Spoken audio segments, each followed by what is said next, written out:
নিযুক্তি পত্ৰ পালোঁ, কিন্তু আমি কৰি আছোঁ 93-94 তেনেকুৱাৰ পৰাই আমি কৰি আছোঁ।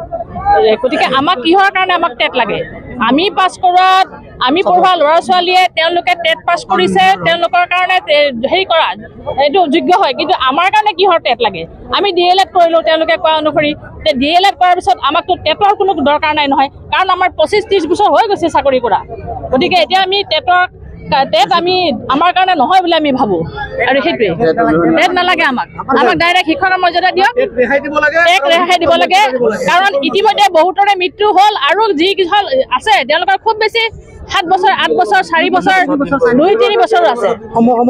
গতিকে আমি বিচাৰোঁ যে আমাক টেট বাতিল কৰক, আৰু আমাৰ বাকী সকলৰ নিচিনাকৈ আমাকো সমান দৰমহা দিয়ক, সেইটোৱে আমাৰ ক'ব লাগিব। 2021 চনৰ 5 ফেব্ৰুৱাৰীত আমাক অসম চৰকাৰে টিউটৰ হিচাপে পৰিগণিত কৰিছিলে, টিউটৰ হিচাপে আমাক এপইণ্টমেণ্ট দিলে। কিন্তু সেই দিনাখনি যিদিনাখনি আমাৰ সৰু সজাই ষ্টেডিয়ামত এপইণ্টমেণ্ট দিছিলে, সেইদিনাখনিক আমাৰ শিক্ষামন্ত্ৰী বৰ্তমানৰ মুখ্যমন্ত্ৰীয়ে কৈছিলে যে আপোনালোকে ট্ৰেকত সোমাই লওক, আপোনালোকৰ চাকৰি ৰেগুলাৰ হ'ব।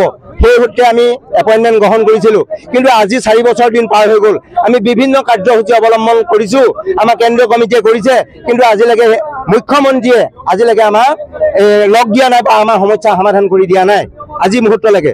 আৰু 2017 চনৰ যিটো আইন, সেই 17 চনৰ আইনে এটা কাম কৰি থৈছে। কি কাম কৰি থৈছে? এলিমেণ্টাৰী মানুহখিনিক টেট লাগে, কিন্তু ছেকেণ্ডাৰী মানুহখিনিক টেট নালাগে। ইয়াৰ পাৰ্থক্যটো কি? আইন কোনে বনাইছে, কাৰ বাবে বনাইছে? আইনখন জনহিতকৰ কাৰণে বনাব লাগে, না আইনখন জনসাধাৰণক মাৰিবৰ কাৰণে কৰিব লাগে? গতিকে মই এই প্ৰসংগতে, এই মঞ্চতে, এই এপাহতে এইটো ক'ব বিচাৰোঁ যে আইন আমাৰ 17 চনৰ আইন সংশোধন কৰি হ'লেও আমাক টিউটৰ পৰা টিচাৰ কৰিব লাগে, এইটো আমাৰ মূল দাবী। জ্যেষ্ঠ মাৰ্কত টেট কৰা আমাৰ কোনো প্ৰয়োজন নাই, সেইটো চৰকাৰৰ ভাইলেটি। আমাক ৰেগুলাৰ কৰিব লাগে। আমাৰ ল'ৰা ছোৱালী আছে, আমাৰ ফেমিলি আছে, আমি 12,000 টকাৰে আমি সেইটো চলাব নোৱাৰিম। নহয় আমাক চাকৰি কেঞ্চেল কৰি দিয়ক, নহয় আমাক ৰেগুলাৰ কৰক।